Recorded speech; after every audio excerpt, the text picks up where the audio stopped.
આર્થિક રીતે નબળા વર્ગ માટે 10% અનામતની સિસ્ટમ પર સુપ્રીમ કોર્ટ પોતાનો ચુકાદો આપ્યો છે। સુપ્રીમ કોર્ટે આર્થિક રીતે નબળા વર્ગને અનામત આપવાની તરફેણ કરી છે। આ દરમિયાન જસ્ટિસ મહેશ્વરીએ કહ્યું કે આર્થિક આરક્ષણ બંધારણના મૂળભૂત માળખાની વિરુદ્ધ નથી। જસ્ટિસ બેલા એમ ત્રિવેદી, જસ્ટિસ મહેશ્વરીએ ઈડબ્લ્યુએસને યોગ્ય ગણાવ્યું છે। આ બંને 2019ના સુધારાની તરફેણ કરી છે। જસ્ટિસ પારડીવાલાએ પણ તેની તરફેણ કરી છે। ઈડબ્લ્યુએસ કોટાની માન્યતાને પડકારતી 30થી વધુ અરજીઓની સુનાવણી બાદ કોર્ટે 27 સપ્ટેમ્બરે પોતાનો ચુકાદો અનામત રાખ્યો હતો।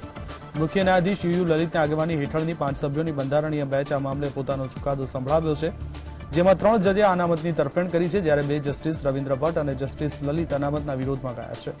જસ્ટિસ બેલા એમ ત્રિવેદીએ કહ્યું કે મારો નિર્ણય જસ્ટિસ મહેશ્વરીના અભિપ્રાય સાથે સહમત છે। તેમણે કહ્યું કે ઈડબ્લ્યુએસ કોટા માન્ય અને બંધારણીય છે। 5 જજોની બંધારણીય બેચમાં જસ્ટિસ એસ રવિન્દ્ર ભટ્ટ અને જસ્ટિસ યુ લલિત આ અનામતની વિરોધમાં ગયા હતા। ચીફ જસ્ટિસ લલિતે આ બાબતને ગેરબંધારણીય ઠેરવી છે। ભટ્ટે કહ્યું કે આ કાયદો ભેદભાવથી ભરેલો છે અને બંધારણની મૂળ ભાવના વિરુદ્ધ છે। આપણે જણાવી દઈએ કે બંધારણના 103માં સુધારા દ્વારા ઈડબ્લ્યુએસ અનામત અંગેનો કાયદો 2019માં સંસદમાંથી પસાર કરવામાં આવ્યો હતો। આ નિર્ણયને અનેક અરજીઓ દ્વારા સુપ્રીમ કોર્ટમાં પડકારવામાં આવ્યો હતો, જેના પર લાંબી સુનાવણી બાદ કોર્ટે આજે પોતાનો ચુકાદો આપ્યો છે। संवैधानिक पीठ की 4 पीठ ने जजमेंट प्रोनाउंस किया। जजमेंट बहुत बड़े थे। उसके बाद जस्टिस 3 जजों ने उसमें कहा कि ये जो संशोधन किया गया है वो संविधान की मंशा के अनुरूप है, जबकि जस्टिस रविंद्र भट्ट और जस्टिस मुख्य न्यायमूर्ति ललित ने कहा कि ये संविधान की मंशा के विपरीत नहीं है और एक्सक्लूजन जो किया गया है वो संविधान की जो मूल भावना है या उसके अनुच्छेद हैं उसके अगेंस्ट है। This becomes the law. The Supreme Court has, by a majority judgment, upheld reservation in public employment and private employment and educational institutions on the basis of an economic criteria. This debate has been a raging debate in this country for a very long time. The Supreme Court has said that economic backwardness can be a basis for reservation, and this point has been reiterated even in the dissenting judgments. Therefore, the importance of the judgment lies in the fact that economic backwardness as a basis for reservation now stands accepted as a constitutional principle. EWS અનામત પર supreme court તરફથી લીલી ઝંડી મળ્યા બાદ તમામ રાજકીય પક્ષોની પ્રતિક્રિયાઓ આવી છે। એક તરફ ભાજપે સુપ્રીમ કોર્ટના નિર્ણયને મોદી સરકારની સામાજિક જીત ગણાવી છે, તો કોંગ્રેસે આ નિર્ણય સામે પોતાનો વાંધો વ્યક્ત કર્યો છે। કોંગ્રેસના નેતા ઉદિત રાજે તો વિવાદાસ્પદ ટિપ્પણી કરતા સુપ્રીમ કોર્ટને જાતિવાદી ગણાવી નાખી। તેમણે કહ્યું કે સુપ્રીમ કોર્ટ જાતિવાદી છે તેમાં હજુ પણ કોઈ શંકા છે। સુપ્રીમ કોર્ટની ખંડપીઠના 5 જજોમાંથી 3 બંધારણ મુજબ ઈડબ્લ્યુએસ કોટા જણાવ્યો હતો, જ્યારે ચીફ જસ્ટિસ યુ લલિત સહિત 2 જજોએ તેને અયોગ્ય ગણાવ્યું હતું, પરંતુ બહુમતીના હિસાબે મોદી સરકારના નિર્ણયને મંજૂરી મળી ગઈ છે। ये कॉमन सिविल कोड लाने का काम, उस दिशा में बढ़ने का काम, चाहे उत्तराखंड की सरकार हो, चाहे उत्तर प्रदेश की सरकार हो, हिमाचल की सरकार ने भी कहा है कि हमारी सरकार बनते ही इसे हम लागू करेंगे। गुजरात ने भी कहा है जहां जहां भारतीय जनता पार्टी की सरकार होगी वहां हम इसे लागू नहीं, हम यहाँ नहीं लागू करते हैं, हम वहाँ लागू करते हैं जहाँ जहाँ लागू करने की स्थिति बनती है। दुहाई दे रहे 30 साल तक तो इंदिरा साहनी के जजमेंट की दुहाई देते रहे। तो जब SC ST OBC का मैटर आता है तो सुप्रीम कोर्ट कुछ और हो जाता है, जब सवर्णों का मैटर आ जाता है तो सुप्रीम कोर्ट और हो जाता है। उस मानसिकता का मैं मानसिकता के ऊपर सवाल कर रहा हूं। जवाब सुप्रीम कोर्ट को देना चाहिए। गॉड नहीं है, देश के लिए अकाउंटेबल है, जनता के लिए अकाउंटेबल है, 85% के लिए अकाउंटेबल है, SC ST OBC के लिए अकाउंटेबल है। ये कोई भगवान नहीं। संविधान ने शेड्यूल कास्ट, शेड्यूल ट्राइब और हमारे वहाँ OBC को जो रिजर्वेशन और बातें की है, भाजपा सरकार उन्हें इनजस्टिस कर रही है। देखिए, अब प्राइवेटाइजेशन हो रहा है, ठेके की नौकरियां दे रहे हैं, आउटसोर्सिंग कर रहे हैं, वो इनडायरेक्टली SC ST OBC के जगहों पे कटौती कर रहे हैं। तो हम इसका विरोध करते हैं। सुप्रीम कोर्ट ने इकोनॉमिकल बैकवर्ड को लाभ देने की बात को जो मंजूर किया है वो हमारे मैनिफेस्टो। દિલ્હીના લીકર કૌભાંડમાં ડેપ્યુટી સીએમ મનીષ સિસોદિયાની મુશ્કેલીઓ વધી શકે છે. સીબીઆઈ સૂત્રોના જણાવ્યા અનુસાર સિસોદિયાના સહયોગી અને બિઝનેસમેન દિનેશ અરોરા આ કેસમાં સરકારી ગવાહ બન્યા છે. ગત સપ્તાહે અરોરાને દિલ્હીની કોર્ટમાંથી જામીન મળ્યા, જેનો સીબીઆઈએ વિરોધ કર્યો ન હતો. દિનેશ અરોરાએ સોમવારે કહ્યું કે તે પોતાની સ્વતંત્ર ઈચ્છાથી સરકારી સાક્ષી બની રહ્યો છે. તેઓ આ કેસ સાથે જોડાયેલી માહિતી કોર્ટ સમક્ષ રજૂ કરશે. અગાઉ સીબીઆઈ અરોરાને સાક્ષી બનવા માટે કોર્ટમાં અરજી કરી હતી. તપાસ એજન્સીએ કહ્યું કે દિનેશ અરોરાએ અમને કેસ સાથે જોડાયેલી ઘણી મહત્વપૂર્ણ માહિતી આપી છે. તેઓ અમને સંપૂર્ણ સહકાર આપી રહ્યા છે. મહાઠગ સુકેશ ચંદ્રશેખરે દિલ્હીના ઉપ રાજ્યપાલ વિનય સક્સેનાને વધુ એક પત્ર લખ્યો છે. આ પત્ર દ્વારા સુકેશે કેજરીવાલ સરકારમાં મંત્રી સત્યેન્દ્ર જૈન અને જેલના ડીજી સંદીપ ગોયલ પર ગંભીર આરોપ લગાવ્યા છે. સુકેશનો દાવો છે કે જેલમાં તેનો જીવ જોખમમાં છે. તેણે આરોપ લગાવ્યો છે કે સત્યેન્દ્ર જૈન અને સંદીપ ગોયલ તરફથી તેમને સતત ધમકીઓ મળી રહી છે. એલજીને સુકેશનો આ ત્રીજો પત્ર છે. એલજીને લખેલા પત્રમાં સુકેશે તેમની અને આપ વચ્ચેના કથિત પૈસાની લેવડદેવડની સંપૂર્ણ માહિતી આપી છે. સુકેશે 3 પાનાના પત્રમાં સત્યેન્દ્ર જૈન અને સંદીપ ગોયલ પર ગંભીર આરોપ લગાવ્યા છે. તેમણે આ સમગ્ર મામલે સીબીઆઈ તપાસની માંગ કરી છે. મની લોન્ડરિંગ અને છેતરપિંડીના કેસના જેલમાં બંધ સુકેશ આપ અને સત્યેન્દ્ર જૈન પર સતત ગંભીર આરોપ લગાવી રહ્યો છે. આ અગાઉ પણ તેણે એલજીને લખેલા પત્રમાં દિલ્હીના સીએમ કેજરીવાલને પ્રશ્ન પૂછતા કહ્યું હતું કે જો હું દેશનો સૌથી મોટો ઠગ છું તો પછી તમે મારા જેવા ઠગને રાજ્યસભાની સીટની ઓફર આપીને 50 કરોડ રૂપિયા કેમ લીધા? તમે મને અન્ય ઉદ્યોગપતિઓને પાર્ટીમાં જોડી 500 કરોડ રૂપિયા એકત્ર કરવાનું કહ્યું હતું અને તેના બદલે મને પાર્ટીમાં કર્ણાટકમાં મોટા પદની ઓફર પણ કરવામાં આવી રહી હતી. These questions need to be answered by Mr. Kejriwal, but unfortunately, every time a question is posed, courts do not give him relief on the issue of corruption, whether it's Sharab Ghotala or whether it is Hawala Ghotala. He still says that they are Kattar Imandar. Today they are not Kattar Imandar, they are Bhrashtachar ke char yaar. Mr. Sukesh, Mr. Kailash Gehlot, Mr. Satyendra Jain and Mr. Kejriwal. Jain को पे किया गया था असोला के किसी farm house में, और उसके बाद केजरीवाल जी मिलने भी आए थे, सत्येंद्र जैन साहब मिलने आए थे और वहां उन्होंने फिर उनके कहने पे 10 करोड़ रुपीस जो है कलकत्ता में सॉल्ट लेक सिटी में उनका एक कुलीग है जो उसका नाम है चतुर्वेदी, उनके ऑफिस में पे किया गया था. तो ये सारी चीजें उसमें डिटेल्ड है. जो इसमें नया है वो नया यह है कि फर्स्ट कंप्लेंट के बाद जेल के अंदर थ्रेट ज्यादा बढ़ गया है, प्रेशर इसके ऊपर बढ़ गया है इन चीजों को विड्रॉ करने का, और ये प्रेशर सत्येंद्र जैन के द्वारा है और एक्स डीजी श्री संदीप गोयल जी के द्वारा है, जो इस कंप्लेंट का बेसिक कंटेंट है. નેશનલ હેરાલ્ડ કેસમાં કોંગ્રેસના પૂર્વ રાષ્ટ્રીય અધ્યક્ષ સોનિયા ગાંધી અને રાહુલ ગાંધીની મુશ્કેલીઓ વધી શકે છે. એન્ફોર્સમેન્ટ ડિરેક્ટોરેટને તપાસ દરમિયાન યંગ ઇન્ડિયનમાં શંકાસ્પદ લેવડદેવડની માહિતી મળી છે. જોકે એજન્સીએ સત્તાવાર રીતે કંઈ કહ્યું નથી. કંપની સાથે સંકળાયેલા કોંગ્રેસના નેતાઓને ફરીથી પૂછપરછ માટે બોલાવવામાં આવે તેવી શક્યતાઓ વ્યક્ત કરવામાં આવી રહી છે. એક મીડિયા રિપોર્ટ પ્રમાણે કેન્દ્રીય એજન્સીના સૂત્રોએ જણાવ્યું કે યંગ ઇન્ડિયનમાં શંકાસ્પદ વ્યવહારો મળી આવ્યા છે. તેમણે કહ્યું કે શેલ કંપનીઓ દ્વારા 4-5 કરોડ રૂપિયાના વ્યવહારો થયા છે. એવું પણ કહેવામાં આવ્યું હતું કે ઈડી આ શેલ કંપનીઓના માલિકો, શેરધારકો, નિર્દેશકોના નિવેદનો રેકોર્ડ કર્યા છે. સૂત્રોને ટાંકીને અહેવાલમાં કહેવામાં આવ્યું છે કે પવન બંસલ, મલ્લિકાર્જુન ખડગે, સોનિયા અને રાહુલ ગાંધી સહિત યંગ ઇન્ડિયનના તમામ પદાધિકારીઓને ફરીથી સમન્સ મોકલવામાં આવશે. સોનિયા અને રાહુલ યંગ ઇન્ડિયનના પ્રમોટર્સમાં સામેલ છે, સાથે જ તેની પાસે સૌથી વધુ શેર પણ છે. માર્ક્સવાદી કમ્યુનિસ્ટ પાર્ટી બાકીના દળો ડીએમકેના નેતાના સાથી પક્ષો સાથે મળીને 15 નવેમ્બરે રાજભવન સામે જોરદાર વિરોધ પ્રદર્શન કરવા જઈ રહ્યા છે. સાંસદ તિરુચિ શિવા પણ આ વિરોધમાં ભાગ લેશે. તે જ સમયે આ પ્રદર્શનને લઈને કેરળના રાજ્યપાલ આરિફ મોહમ્મદ ખાન અને રાજ્ય સરકાર વચ્ચે શબ્દ યુદ્ધ ચાલી રહ્યું છે. રાજ્યપાલે ખુલ્લો પડકાર આપતા કહ્યું કે 15 નવેમ્બરે મારી ગેરહાજરીમાં રેલી ન કાઢો. રેલીનું આયોજન તે દિવસે કરો જ્યારે હું રાજભવનમાં ઉપસ્થિત હોઉં. હું ત્યાં આવીશ અને જો તમારામાં હિંમત હોય તો જાહેરમાં ચર્ચા કરો. રાજ્યપાલે આરોપ લગાવતા કહ્યું કે કુલપતિઓને તેમની ફરજ બજાવવાથી રોકવામાં આવી રહ્યા છે. કાયદો અને વ્યવસ્થાને ખલેલ પહોંચાડવાના પ્રયાસો કરવામાં આવી રહ્યા છે. મને ગંભીર પરિણામો ભોગવવાની ધમકી આપવામાં આવી રહી છે. રાજ્યપાલે કહ્યું કે રાજ્ય સરકારે બંધારણીય મશીનરીને તોડી પાડવાની પ્રક્રિયા શરૂ કરી છે.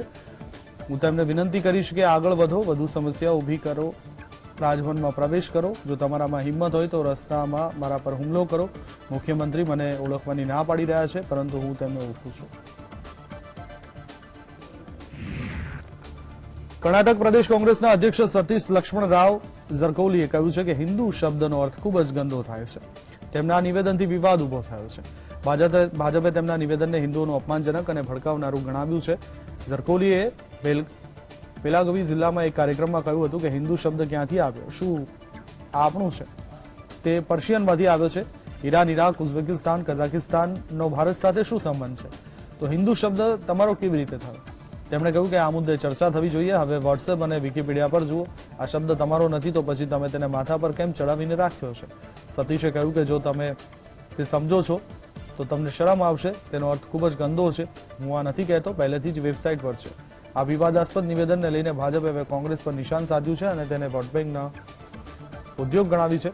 ભાજપના પ્રવક્તા શહજાદ પુનાવાલાએ કહ્યું કે શિવરાજ પાટીલ બાદ હવે કર્ણાટક કોંગ્રેસ કમિટીના કાર્યકારી અધ્યક્ષ સતીશ ઝરકોલીએ હિન્દુઓને ઉશ્કેર્યા છે અને તેનું અપમાન કર્યું છે. આ કોઈ સંયોગ નથી, વોટ બેંક ઉદ્યોગ છે. कहते हैं कि हिंदू शब्द गंदा होता है, हिंदू गंदे होते हैं. वो कहते हैं कि ये बाहर का शब्द है, ये विदेशी मूल वाला शब्द है. ये वही मानसिकता है जिसने कहा हिंदू आतंकी होता है. ये वही मानसिकता है जो हिंदुत्व को आईसिस बोको हराम से जोड़ती है. ये वही मानसिकता है जो कहता है सैफरन टेरर होता है. ये सारी चीजें कांग्रेस ने कही और यहां तक कि कांग्रेस पार्टी ने तो श्री राम मंदिर का भी विरोध किया और श्री राम के अस्तित्व पर सवाल उठाने वाला हलफनामा दायर किया. इन्होंने 26/11 का दोष पाकिस्तान से हटाकर हिंदुओं पर डालने की कोशिश की. राहुल गांधी ने कहा एलईटी डेंजरस नहीं होता, डेंजरस तो हिंदू ग्रुप्स. મધ્યપ્રદેશના પૂર્વ મુખ્યમંત્રી અને કોંગ્રેસના દિગ્ગજ નેતા દિગ્વિજયસિંહ હંમેશા પોતાના નિવેદનોને કારણે ચર્ચાનો વિષય બને છે. એક વિડીયો વાયરલ થઈ રહ્યો છે જેમાં દિગ્વિજયસિંહ ભાડા સાથે ડાન્સ કરતા જોવા મળી રહ્યા છે. રાહુલ ગાંધીની ભારત જોડો યાત્રા મધ્યપ્રદેશ પહોંચવાની છે. આવી સ્થિતિમાં રાજ્યના ગૃહમંત્રીએ દિગ્વિજયસિંહના આ વિડીયો પર કટાક્ષ કર્યો છે.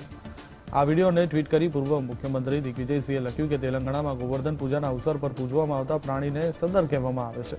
એક પાડાની કિંમત ₹3 થી 4 કરોડ સુધીની છે. આ ભારત જોડો યાત્રામાં પૂર્વ સાંસદ અંજન યાદવ દ્વારા રાહુલ ગાંધીના સ્વાગત માટે આ રેલી આયોજિત કરી હતી. બીજી તરફ મધ્યપ્રદેશના ગૃહમંત્રી નરોત્તમ મિશ્રાએ દિગ્વિજયસિંહના વાયરલ વિડીયોને લઈ નિવેદન આપ્યું હતું. તેમણે કહ્યું કે રાહુલ ગાંધીએ ફિટનેસનો એક તબક્કો શરૂ કર્યો છે તો હવે દિગ્વિજયસિંહે પણ પોતાની ફિટનેસ બતાવવી પડશે. દિગ્વિજયસિંહ વયોવૃદ્ધ નેતા છે અને તેઓ કોઈપણ સાથે ડાન્સ કરી શકે છે તો પાડો શું વસ્તુ છે? ઝારખંડના મુખ્યમંત્રી હેમંત સોરેનને સોમવારે સુપ્રીમ કોર્ટમાંથી મોટી રાહત મળી. ઝારખંડ હાઈકોર્ટમાં ચાલી રહેલ લીઝ ફાળવણીના કેસને સુપ્રીમ કોર્ટે સુનાવણી યોગ્ય માન્યો નથી. આ કિસ્સામાં ઝારખંડ હાઈકોર્ટે લીઝની ફાળવણી અને તેમના નિકટવર્તીઓ દ્વારા શેલ કંપનીઓમાં રોકાણ સંબંધિત અરજીને સુનાવણી યોગ્ય માની હતી. જે નિર્ણયને ઝારખંડ સરકાર અને સીએમ હેમંત સોરેને સુપ્રીમ કોર્ટમાં પડકાર્યો હતો. ચીફ જસ્ટિસ યુ લલિતની આગેવાનીવાળી ખંડપીઠે ચુકાદો આપતા કહ્યું કે ઝારખંડ હાઈકોર્ટમાં નોંધાયેલો કેસ સુનાવણી યોગ્ય નથી. 17 ઓગસ્ટે સુપ્રીમ કોર્ટે હેમંત સોરેન અને રાજ્ય સરકારની अपील अर्जी पરની सुनावणी पूर्ण કર્યા બાદ ચુકાદો અનામત રાખ્યો હતો.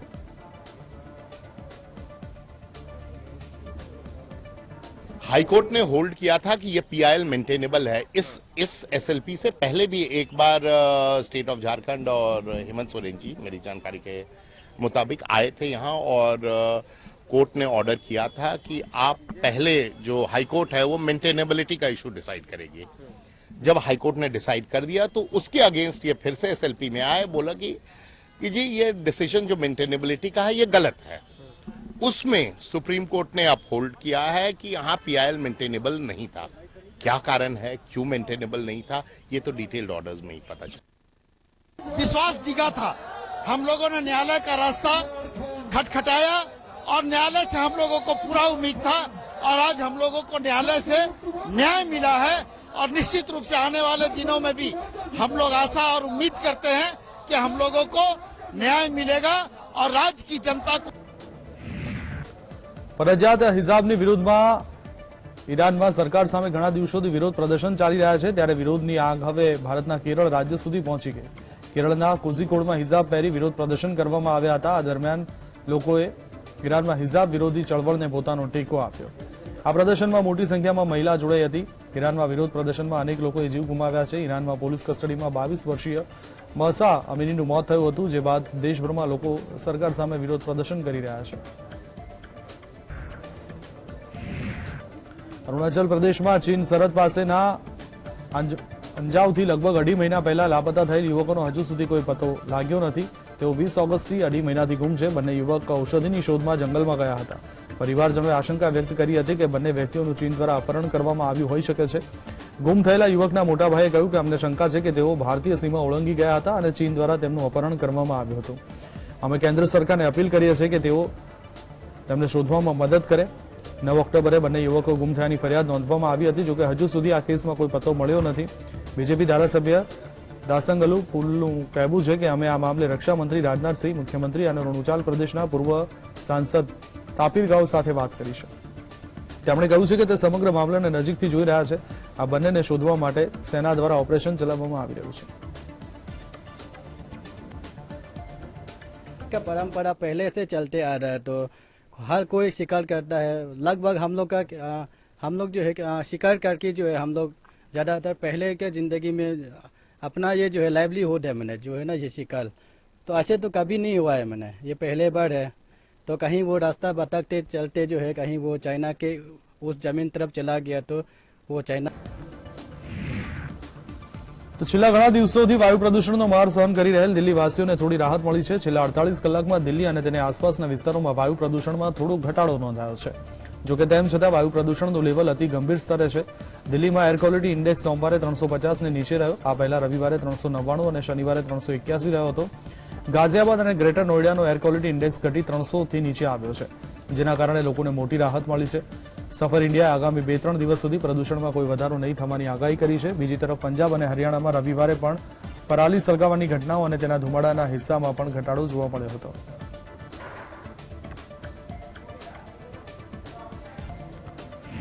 દિલ્હી અને એનસીઆરમાં વાયુ પ્રદૂષણની ગંભીર સ્થિતિમાં થોડો સુધારો જોવા મળ્યો છે. કેન્દ્રીય પ્રદૂષણ નિયંત્રણ બોર્ડના એર ક્વોલિટી બુલેટિન પ્રમાણે સોમવારે દિલ્હીમાં સરેરાશ એર ક્વોલિટી ઇન્ડેક્સ 349 રહ્યો. પ્રદૂષણમાં ઘટાડા બાદ દિલ્હી સરકારે પણ કડક કરેલા નિયમોને ઢીલા કર્યા. દિલ્હીના પર્યાવરણ મંત્રીએ એલાન કર્યું કે શૈક્ષણિક કાર્યને બુધવારથી ફરી શરૂ કરવામાં આવશે, તેમજ હવે સરકારી કાર્યાલયોમાં ફરી પૂર્ણ ક્ષમતા સાથે કામ થશે. દિલ્હીમાં હાઈવે, માર્ગો, ફ્લાયઓવર, ઓવરબ્રિજ, પાઇપલાઇન સંબંધિત નિર્માણ કાર્યો પર લાગેલી રોક પણ હટાવી લેવામાં આવી છે. ઉપરાંત દિલ્હી એનસીઆરમાં ટ્રકની એન્ટ્રી પર લાગેલા પ્રતિબંધ પણ ખતમ કરી દેવામાં આવ્યા છે. बस सेवा के तहत एक्स्ट्रा बसों को लगाने का जो निर्देश था उसके तहत काम होगा और नई बसें हायर की जाएंगी और वो एक्स्ट्रा बसें चलाई जाएंगी. फेज 3 के तहत दिल्ली के अंदर प्राइमरी स्कूल बंद कर दिए गए थे और उसके ऊपर के कक्षाओं के जो ओपन एक्टिविटीज थी उसे भी प्रतिबंधित किया गया था. 9 तारीख से प्राइमरी स्कूल भी खोले जाएंगे और जो एक्टिविटी पर प्रतिबंध था उसे भी. દેશમાં 8 નવેમ્બર 2016ના રોજ નોટબંધીની જાહેરાત કરવામાં આવી હતી. નોટબંધીના 6 વર્ષ પૂર્ણ થયા બાદ રોકડનો મોટા પાયે ઉપયોગ થઈ રહ્યો છે. દેશમાં રોકડનો ઉપયોગ 21 ઓક્ટોબર 2022 સુધી 30.88 લાખ કરોડ રૂપિયાના રેકોર્ડ સ્તરે પહોંચી ગયો છે, જે 4 નવેમ્બર 2016ના રોજ વર્તમાન રૂપિયા 17.97 લાખ કરોડ કરતાં 71.84% વધુ છે. દેશના વડાપ્રધાન નરેન્દ્ર મોદીએ 8 નવેમ્બર 2016ના રોજ અર્થતંત્રમાં ભ્રષ્ટાચાર અને કાળા નાણાંની સમસ્યાને દૂર કરવાના ઉદ્દેશ્ય સાથે 500 અને 1000 રૂપિયાની નોટોને બંધ કરી દીધી હતી. જોકે સરકારના આ નિર્ણયની ઘણા નિષ્ણાંતોએ ટીકા કરી હતી. રિઝર્વ બેંક ઓફ ઇન્ડિયાના ડેટા મુજબ દેશમાં ડિજિટલ પેમેન્ટમાં અગાઉની સરખામણીએ ભલે વધારો થયો હોય તો પણ હજુ મોટાભાગના લોકો ખરીદી માટે રોકડનો ઉપયોગ કરે છે. 25 નવેમ્બર 2016ના રોજ નોટબંધીના 2 અઠવાડિયા પછી લોકો પાસે 9.11 લાખ કરોડ રૂપિયાની રોકડ હતી. હવે તેમાં 239%નો વધારો થયો છે. થોડા દિવસો પહેલા ટ્વિટરના માલિક એલન મસ્ક દ્વારા મોટી સંખ્યામાં ટ્વિટરના કર્મચારીઓને નોકરીમાંથી છૂટા કરવામાં આવ્યા હતા. ત્યારે માર્ક ઝકરબર્ગની આગેવાની હેઠળની ફેસબુક પણ તેના કર્મચારીઓની છટણી કરવા જઈ રહી છે. એક અહેવાલ મુજબ બુધવારથી શરૂ થતી છટણીને કારણે હજારો કર્મચારીઓ તેમની નોકરી ગુમાવી શકે છે. સપ્ટેમ્બર સુધીમાં ફેસબુક અને ઇન્સ્ટાગ્રામની પેરેન્ટ કંપનીમાં 87,000 કરતાં વધુ કર્મચારીઓ હતા. જૂનમાં ફેસબુકના ચીફ પ્રોડક્ટ ઓફિસર ક્રિસ કોક્સે કર્મચારીઓને ધીમી આર્થિક વૃદ્ધિના વાતાવરણમાં વધુ કાર્યક્ષમ રીતે કામ કરવા ચેતવણી આપી હતી. ગત મહિને કંપનીના વડા ઝુકરબર્ગે જણાવ્યું હતું કે 2023માં અમે અમારા રોકાણોને મર્યાદિત સંખ્યામાં ઉચ્ચ અગ્રતા ધરાવતા વૃદ્ધિ ક્ષેત્રો પર ધ્યાન કેન્દ્રિત કરવા જઈ રહ્યા છે. તેમણે ઉલ્લેખ કર્યો હતો કે અમે અપેક્ષા રાખીએ છીએ કે અમારી સંસ્થા 2023માં પહેલા હતી તેના કરતાં લગભગ સમાન અથવા ઓછી હશે. નોંધપાત્ર રીતે ફેસબુકે અન્ય ક્વાર્ટરમાં આવકમાં ઘટાડો નોંધાવ્યો હતો. રોકાણકારોએ કંપનીમાંથી તેમના નાણાં ઉપાડવાનું શરૂ કરી દીધું છે. ચાલુ નાણાકીય વર્ષના ત્રીજા ક્વાર્ટરમાં ફેસબુકની આવક 4% ઘટી $27.7 બિલિયન થઈ છે.